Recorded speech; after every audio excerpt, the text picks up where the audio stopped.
Cela va peut-être vous choquer, mais la Terre est en train de vivre une extinction massive. Et tout cela grâce à nous, les humains. En fait, plus d'une espèce sur 5 sur la planète est aujourd'hui menacée d'extinction. Et ce chiffre devrait atteindre 50% d'ici la fin du siècle si nous ne faisons rien pour y remédier. Et si je vous disais que l'extinction n'est pas aussi permanente que vous le pensez? Grâce aux merveilles de la science, nous pourrions même être en mesure de faire reculer les aiguilles du temps en faisant revivre certaines espèces disparues depuis bien longtemps.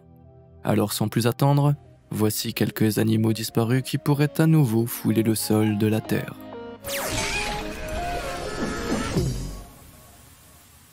Le mammouth laineux. Qu'est-ce qui possède d'énormes défenses, un pelage d'hiver et pèse jusqu'à 6 tonnes? Les mammouths laineux, bien sûr. Et bien entendu, aucun d'entre nous n'a jamais vu ces géants à couper le souffle parce qu'ils ont disparu il y a des milliers d'années. Bien qu'on ait cru qu'ils avaient disparu au cours de la dernière période glaciaire, une découverte récente a révélé que la dernière colonie isolée d'environ 500 à 1000 mammouths laineux vivait en fait sur l'île Wrangel, dans l'océan Arctique, il y a 4000 ans à peine. Contrairement aux éléphants que nous connaissons aujourd'hui, qui peuplent les habitats tels que les savanes d'Afrique et les jungles asiatiques, les mammouths laineux vivaient dans la toundra, qui s'étendait dans le nord de l'Asie, dans de nombreuses régions d'Europe et dans la partie septentrionale de l'Amérique du Nord. Leurs oreilles plus petites, leur queue plus courte et leur pelage très épais les protégeaient des engelures et les rendaient bien adaptés à ces conditions glaciales. En fait, le mammouth laineux a joué un rôle si important dans le maintien de cet environnement qu'il a été surnommé la steppe à mammouth. De nombreux scientifiques pensent que les mammouths laineux ont disparu lorsque le temps s'est réchauffé et que leur alimentation s'est modifiée. Même si sans surprise, il semble que les humains et leur habitude de chasse à outrance y soient pour quelque chose. Mais pourrions-nous bientôt revoir le mammouth laineux? L'hypothèse est plus probable que vous ne le pensez. Au fil des ans, une poignée de spécimens bien conservés de mammouths laineux ont été retrouvés congelés dans le pergélisol sibérien. Ces spécimens pourraient être la clé de la renaissance de cette espèce depuis longtemps disparue. Cela peut sembler tout droit sorti d'un film de science-fiction, mais les scientifiques espèrent que nous pourrons bientôt voir revenir des animaux que nous considérions comme éteints grâce à ce qu'ils appellent la dé-extinction. Avant d'aller plus loin, vous pourriez aussi vous assurer que Truc de Fou ne disparaîtra jamais, en suivant les étapes suivantes. Appuyez sur les boutons j'aime et s'abonner, et faites sonner cette petite cloche pour être sûr de rester informé. Après tout, le monde serait plus sombre sans ce genre de contenu bizarre, merveilleux et carrément étonnant qui vous divertira pendant des heures, n'est-ce pas? Allez, on y retourne. La possibilité de ressusciter des espèces après leur extinction est devenue de plus en plus probable grâce aux progrès réalisés dans les domaines de l'élevage sélectif, de la génétique et des technologies de clonage reproductif. À la fin du XXe siècle, des outils sont apparus qui ont permis aux scientifiques d'isoler et d'analyser l'ADN à partir d'os, de poils et d'autres tissus d'animaux morts tels que les mammouths congelés. Au premier rang de ces avancées figure un outil pratique de modification génétique appelé CRISPR-Cas9, qui peut être utilisé pour isoler des traits spécifiques de l'ADN du mammouth qui pourraient ensuite être intégrés dans l'ADN d'un autre animal, tel un outil coupé-collé ultra scientifique. Ça pourrait s'avérer particulièrement utile pour faire revenir le mammouth laineux, car son parent le plus proche est toujours en vie, l'éléphant d'Asie. Une fois les gènes pertinents transférés de l'espèce éteinte à l'espèce vivante, le génome hybride serait implanté dans une mère porteuse. On pourrait même être cultivé ex vitro en dehors de la mère à l'aide d'un utérus artificiel. Cette approche ne produit pas des copies génétiquement identiques d'animaux disparus, mais plutôt des versions modernes d'un animal conçu pour ressembler et se comporter comme son parent disparu. Le résultat final serait donc une sorte de mammorphonte, bien adapté aux conditions du Grand Nord avec des oreilles plus courtes, un épais pelage, plutôt qu'un véritable mammouth laineux. Mais pourquoi devrions-nous faire revenir le mammouth laineux? Parce qu'il pourrait y avoir des effets bénéfiques sur l'environnement selon George Church, le chercheur qui dirige l'équipe de Harvard chargée de la reconnaissance du mammouth laineux. Le retour des géants pourrait contribuer à la reconversion de la toundra arctique en prairie, comme c'était le cas lors de la dernière période glaciaire. En effet, les mammouths et autres grands herbivores qui piétinaient les anciens écosystèmes arctiques ont contribué à maintenir les prairies en abattant les arbres et en répandant des graines d'herbe dans leurs excréments. Mais lorsque ces animaux ont disparu, l'écosystème s'est transformé en toundra, moussu et en taïga que nous voyons aujourd'hui, avec un pergélisol qui commence à fondre, libérant progressivement du dioxyde de carbone nocif dans l'atmosphère. Le géophysicien russe Sergei Zimov a déjà mené des recherches approfondies prouvant que la toundra peut être reconvertie en prairie grâce à la réintroduction d'animaux de pâturage. Si un troupeau de mammouths participait à un tel projet, les résultats pourraient être stupéfiants. Mais à quel point sommes-nous proches du retour du mammouth laineux?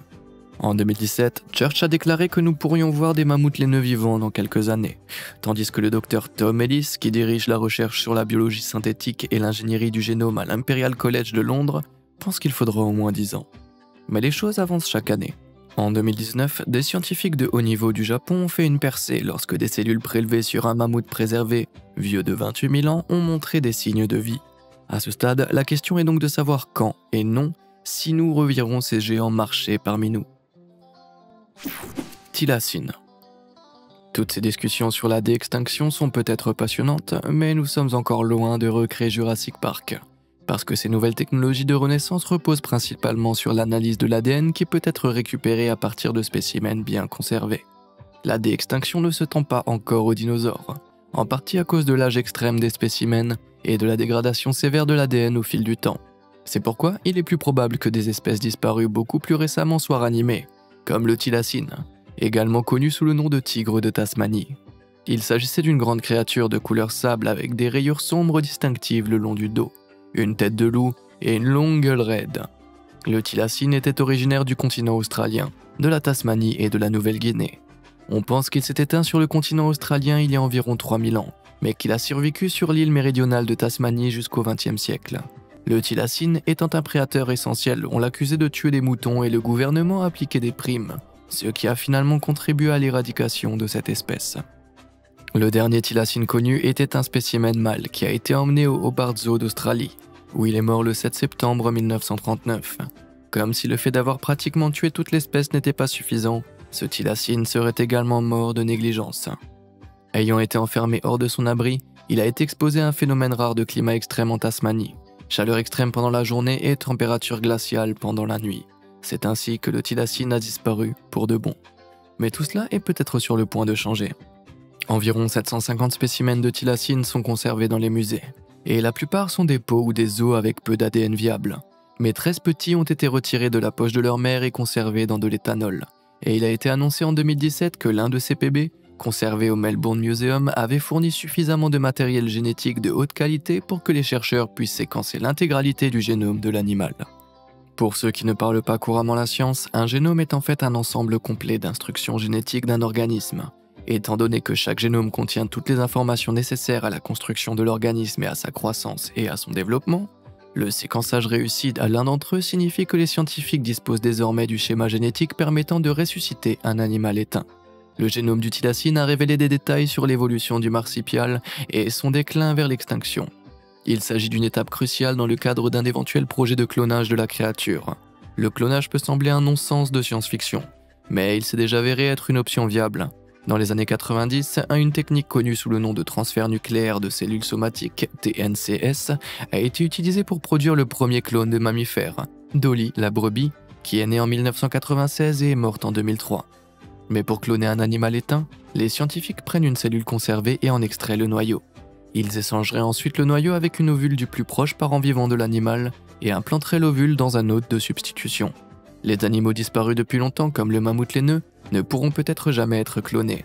Mais cela pourrait fonctionner pour des animaux comme le thylacine. Mike Archer, un paléontologue de l'Université de Nouvelle-Galles du Sud, a dirigé un projet pionnier qui a exploré le clonage du thylacine au début des années 2000. Et en 2013, son équipe a réussi à cloner des embryons d'une autre espèce éteinte, la grenouille couvreuse gastrique. En 2008, une équipe dirigée par Andrew Pask de l'Université de Melbourne a été la première à prélever du matériel génétique sur une espèce disparue et à le faire fonctionner dans une espèce vivante, en insérant de l'ADN de thylacine impliqué dans le développement des os et du cartilage dans des embryons de souris. Cloner un thylacine sera plus difficile que le projet de Church de ressusciter le mammouth en utilisant les éléphants d'Asie, car il n'existe pas d'espèce équivalente au thylacine. Mais les travaux de Pask ont démontré ce que nous considérions comme une possibilité ridicule il y a 20 ans devient aujourd'hui de plus en plus possible. Alors quand il s'agit de faire revenir le thylacine, il ne faut jamais dire jamais. Que pensez-vous de l'idée de la déextinction? S'agit-il d'une idée géniale ou d'un champ de mine morale? Je suis vraiment curieux de connaître vos avis, alors dites-le moi dans les commentaires ci-dessous. Lançons la discussion. Bon, on en était où? Le dodo.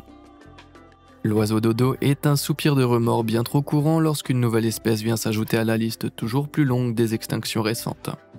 En fait, la raison du déclin rapide de cette espèce et de sa réputation d'être un pique-nique de quelques sandwichs L'oiseau dodo est devenu une sorte d'enfant affiche de l'extinction. Cet oiseau incapable de voler n'était pas non plus très beau. Il était plus gros qu'une dinde, pesait environ 50 livres, il avait un plumage bleu-gris et une grosse tête, des ailes minuscules et inutiles et des pattes jaunes et robustes. Les oiseaux vivaient sur l'île Maurice et ont été aperçus pour la première fois par des marins portugais vers 1507. Ils ont fini par s'éteindre à la fin de l'année 1600, après que des espèces envahissantes les eurent surpassés sur le plan alimentaire et eurent mangé leurs petits. Moins de 75 ans après que les marins aient colonisé son île natale, l'oiseau dodo a été complètement décimé. Mais comme nous l'avons appris, l'extinction n'est pas toujours un synonyme de pour toujours. Il a été question de la désextinction du dodo sur le site de Revive and Restore, une organisation qui se consacre au sauvetage génétique des espèces menacées et éteintes. Avec les progrès réalisés pour restaurer le mammouth laineux et d'autres créatures de ce type, la perspective semblait réalisable à première vue. Mais il y avait un gros problème. L'ADN du dodo était extrêmement difficile à trouver. Tout ce qu'il reste du dodo est une tête et un pied à Oxford, un pied au British Museum, une tête à Copenhague et des squelettes plus ou moins complets dans des musées à travers l'Europe, les États-Unis et l'île Maurice. Mais en 2016, une avancée majeure a eu lieu. Bess Safiro, biologiste évolutionniste à l'Université de Californie, a annoncé que le génome entier de l'oiseau disparu dodo avait été séquencé en utilisant le génome du pigeon nicobar, le plus proche parent vivant du dodo comme modèle. De plus, l'île Maurice, qui a perdu la majorité de ses espèces endémiques, abrite aujourd'hui certains des projets de rétablissement d'espèces menacées les plus incroyables au monde. La majorité des espèces endémiques sont désormais confinées dans des petites réserves gérées de manière intensive et dans des îles satellites exemptes de prédateurs afin de les protéger de ce qui a anéanti le dodo, les espèces invasives. Avant l'arrivée de l'homme, l'île Maurice était un paradis pour les oiseaux et les reptiles, quelques espèces de chauves-souris étant les seuls mammifères endémiques de l'île. Si les mammifères envahissants qui ont prospéré depuis lors étaient contrôlés, le dodo pourrait avoir une chance de survie. Les scientifiques se sont déjà penchés sur cette idée. Une approche consisterait à modifier génétiquement les mammifères de manière à ce qu'ils se reproduisent eux-mêmes à l'aide d'un gène favorisant le sexe. Bien sûr, il ne s'agit pour l'instant que de spéculation, mais il semble bien que le retour du dodo soit encore imminent. Le moa. D'un oiseau incapable de voler à un autre, permettez-moi de vous présenter le moa. Un groupe de moins 9 espèces d'oiseaux énormes, dont certains mesurent jusqu'à 3,6 mètres de haut et pèsent un poids colossal de 230 kg. Ces créatures à couper le souffle se sont éteintes à la fin des années 1600, suite à l'arrivée et à la prolification des Maoris en Nouvelle-Zélande, qui voyaient dans les moas des cibles de chasse faciles avec beaucoup de viande sur eux. Dans le même temps, la perte d'habitat et les impacts associés à d'autres espèces introduites ont contribué à sceller leur destin. Mais après plus de 700 ans de disparition, il semble qu'il y ait encore de l'espoir pour ces grands oiseaux. En effet, des scientifiques de l'université de Harvard ont réussi à assembler le premier génome presque complet d'une espèce de moa disparue, le petit moa des buissons. Ne vous fiez pas à son nom, le petit moa des buissons était loin d'être petit. Il mesurait plus d'1,90 m et pesait environ 90 kg, c'est-à-dire plus lourd qu'un husky. L'ADN a été reconstitué à partir de l'os de l'orteil d'un seul spécimen de musée en 2018 et pourrait ouvrir un nouveau chapitre dans les résurrections de ces oiseaux disparus. L'équipe, dirigée par Alison Cloutier de Harvard, a utilisé des techniques de séquençage à haut débit qui leur ont permis de séquencer des centaines de milliers de brins d'ADN en une seule fois. Dans une autre étude connexe, ils ont utilisé le génome du petit moa des buissons ainsi que d'autres données d'ADN pour déterminer que les moas sont les plus proches parents des kiwis, des émeus et des casuars. En fait, ces trois oiseaux sont encore en vie ouvrent le monde de possibilités. La résurrection du moa nécessite un peu plus de manipulation génétique et de l'ADN extrait du spécimen de musée, et un œuf d'une espèce vivante dans laquelle le génome pourrait être implanté. Heureusement, les œufs de 6 pouces de long et d'1 kilo que vous pondent les émeus pourraient bien faire l'affaire. Mais cette étape s'est avérée plus difficile chez les oiseaux que chez les mammifères. Un génome reconstruit peut être introduit dans un œuf de mammifère grâce à la technique de clonage, qui a donné naissance à la brebis de lit. Mais cela ne fonctionnera pas chez les oiseaux, pour l'instant. On peut espérer que la solution de contournement qui a récemment réussi chez les poulets, qui consiste à introduire le génome dans des cellules embryonnaires qui deviennent des ovules ou des spermatozoïdes, réussisse chez les oiseaux sauvages. Pour l'instant, le moa reste peut-être au pays des morts, mais on peut dire sans risque de se tromper qu'il ne faut pas encore l'exclure. Licorne de Sibérie. Et si je vous disais que les licornes ont un jour marché parmi nous? Je ne parle pas des gracieuses créatures des livres pour enfants, mais d'une bête totalement différente, la licorne de Sibérie. Hormis l'énorme corne qu'elle porte sur le nez, cette créature qui vivait dans les prairies d'Eurasie ne présente que très peu de similitudes avec son homologue fictif. Au lieu de cela, la licorne de Sibérie pesait 4 tonnes et ressemblait plutôt à un rhinocéros géant et poilu. Au fil des ans, quelques ossements fragmentés de licornes sibériennes ont été retrouvés, et il a été difficile de les analyser. Par exemple, un crâne trouvé au Kazakhstan en 2016 aurait été daté du radiocarbone jusqu'à 29 000 ans, mais en raison de la faible quantité de collagène, le résultat n'a pas été jugé fiable. Mais en 2018, tout a changé lorsque l'ADN du mystérieux géant a été analysé avec succès pour la première fois. Bien que l'on ait d'abord pensé que cet animal imposant s'était éteint il y a entre 200 000 et 100 000 ans, une équipe internationale de scientifiques a daté au radiocarbone 23 spécimens d'eau et a découvert que le géant de l'ère glaciaire avait en fait survécu en Europe de l'Est et en Asie centrale jusqu'à il y a environ 36 000 ans. Cela signifie qu'il a parcouru la Terre parmi les premiers hommes modernes. Il est toutefois surprenant de constater que l'homme n'a probablement rien à voir avec son extinction. Au contraire, de nouvelles preuves montrent que l'imposante bête s'est peut-être éteinte parce qu'elle était très difficile à manger. La licorne de Sibérie était comme une tondeuse à gazon préhistorique glorifiée, se contentant de brouter des herbes dures et sèches. Mais au cours d'une période de changement climatique important, alors que d'autres mangeurs d'herbes ont remplacé leur régime alimentaire par des herbes, des arbustes et toute autre végétation qu'ils pouvaient trouver, la licorne de Sibérie ne s'est pas adaptée. Au contraire, elle a continué à brouter ce qu'il restait d'herbe, même lorsque l'avancée du pergélisol l'a tuée. L'analyse de l'ADN a également révélé que la licorne de Sibérie n'était pas étroitement liée au rhinocéros moderne, contrairement à la croyance populaire, mais qu'elle constituait une lignée unique qui s'est séparée de la lignée qui a donné naissance au rhinocéros moderne il y a plus de 40 millions d'années. Les scientifiques espèrent maintenant que le fait d'en savoir plus sur l'extinction de ces animaux pourrait aider à sauver les rhinocéros restants sur la planète. Il n'y a que 5 espèces de rhinocéros en vie aujourd'hui, et ils sont connus pour être très exigeants en ce qui concerne leur habitat. Ce que nous avons appris sur l'extinction de la licorne de Sibérie a prouvé qu'il n'y a pas besoin d'un changement climatique majeur pour que les réactions de la végétation fassent disparaître une espèce entière, et cela avant même que l'homme ne restreigne l'aire de répartition des animaux. Aujourd'hui, les grandes prairies comme les plaines d'Afrique sont considérées avec inquiétude, et une meilleure compréhension de la licorne de Sibérie pourrait permettre d'éviter que l'histoire ne se répète. À l'heure actuelle, aucun spécimen complet de licorne de Sibérie n'a jamais été retrouvé. Nous ne savons même pas quelle était sa taille et sa corne, car aucune n'a encore été retrouvée. Cependant, une partie du crâne où aurait poussé la corne a été retrouvée et a permis d'estimer qu'elle aurait pu mesurer jusqu'à 1 mètre de long.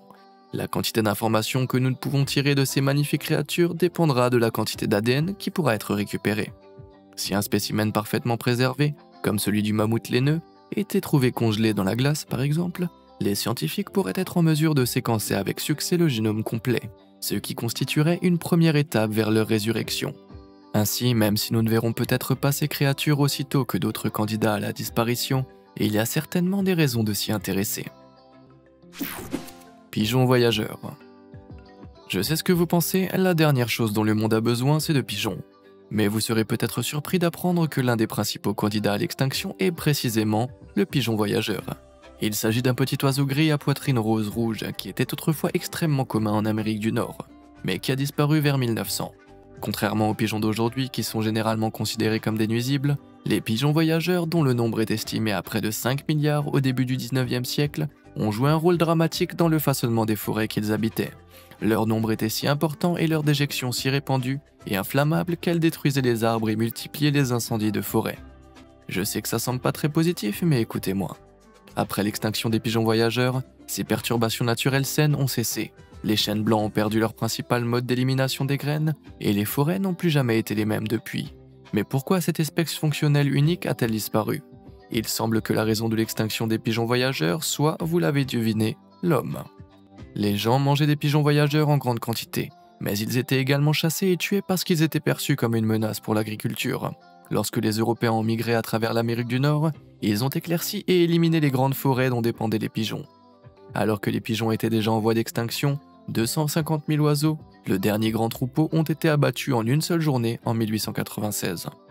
La même année, le dernier pigeon voyageur a été observé à l'état sauvage en Louisiane et a également été abattu. Bravo les gars. Heureusement, nous pourrons peut-être nous réconcilier avec ces oiseaux disséminateurs de graines. Les pigeons voyageurs étaient aussi essentiels aux forêts qu'ils habitaient que les mammouths laineux l'étaient à la toundra. Leur retour pourrait donc constituer une étape importante dans la restauration de leur ancien habitat. L'écologiste Ben Novak, le principal chercheur travaillant sur le projet de pigeons voyageurs Revive and Restore, veut ressusciter l'oiseau en utilisant son plus proche parent vivant, le pigeon à queue barrée. Mais déterminer le nombre de gènes à échanger est une tâche ardue. Les génomes des deux oiseaux sont identiques à 97% environ, mais les 3% restants ont été constitués au fil des millions d'années et nécessiteront une certaine réflexion. Même dans ce cas, il s'agit de faire croître la cellule hybride dans une mère porteuse, en espérant que tous les gènes fonctionnent harmonieusement ensemble, en amenant l'oiseau à terme et en espérant qu'il se comporte comme l'espèce disparue, même s'il a été élevé par un parent moderne. Néanmoins, Novak est plein d'espoir. Si son équipe obtient un financement suffisant, il affirme qu'il n'y a aucune raison pour que nous n'ayons pas la première génération de pigeons voyageurs d'ici à 2025. Alors gardez les yeux rivés sur le ciel. Tigre à dents de sabre. Si vous avez regardé les films L'Âge de glace, vous savez à quoi ressemble un tigre à dents de sabre. Sauf qu'ils étaient probablement beaucoup plus effrayants dans la vraie vie. Après tout, ces prédateurs redoutables ont été nommés ainsi en raison de la paire de dents allongées qui dépassait de leur mâchoire supérieure et qui atteignait une longueur stupéfiante de 11 pouces. Ces grands félins parcouraient l'Amérique du Nord et du Sud à l'époque du Pléistocène, et se sont éteints il y a environ 10 000 ans, probablement sous l'effet combiné des changements environnementaux, du déclin des populations de proies et bien sûr de l'intervention humaine. Malgré sa taille intimidante, environ 1,50 m de long et pesant jusqu'à 620 kg, et ses canines extrêmement acérées, l'extinction du tigre à dents de sabre a coïncidé avec la période où l'homme a commencé à faire d'énormes progrès en matière de technologie de chasse. S'ils ne les ont pas chassés pour se nourrir, ils les ont peut-être tués pour le sport en utilisant de simples armes à projectiles. Au fil des ans, les scientifiques ont découvert que certains nombres de squelettes et fossiles de tigres à dents de sabre dans des endroits tels que les fosses de goudron de la Bréa en Amérique du Nord, qui ont révélé des détails supplémentaires sur cette créature impressionnante. Nous savons qu'il s'agissait de grands félins aux membres courts, et les scientifiques pensent aujourd'hui que leur taille était similaire à celle du lion d'Afrique moderne. Malgré leur nom, ils n'étaient en fait pas apparentés aux tigres actuels que l'on trouve en Asie. En fait, il a été suggéré que leurs plus proches parents vivants étaient en fait le léopard nébuleux, qui sont les seuls carnivores modernes dont les caractéristiques du crâne s'approchent même des proportions du tigre à dents de sabre. Étant donné que les dents de sabre ont existé en même temps que les mammouths laineux, et qu'elles auraient même mangé à l'occasion des petits mammouths, il n'est pas exclu que ces prédateurs aient été ressuscités. Si des spécimens plus complets et mieux conservés sont découverts dans le pergélisol sibérien, ils pourraient permettre aux scientifiques d'extraire l'ADN et de séquencer avec succès le génome nécessaire pour faire revivre l'espèce. Bien entendu, l'étape suivante consisterait à déterminer quel parent vivant pourrait servir de substitut au génome hybride. Mais il reste une grande question. Le retour de ces prédateurs de l'ère glaciaire présente-t-il des avantages ? En l'état actuel des choses, la déextinction relève plus de l'écologie que du tourisme. Après tout, il serait moralement répréhensible de faire revivre une espèce qui restera à jamais un animal de zoo, ou un nouveau prédateur plus dangereux qui pourrait menacer des espèces existantes. Il reste à voir si le monde est prêt à revoir le tigre à dents de sabre. Mais comme nous l'avons appris, l'extinction n'est pas toujours une fin en soi. Mais du coup, lequel de ces animaux disparus aimeriez-vous voir réapparaître ? Pourquoi ne pas regarder cette vidéo ensuite ? Il s'agit d'animaux prétendument disparus que les gens ont filmés. Allez, je vous dis à la prochaine, et comme d'habitude, merci de nous avoir suivis.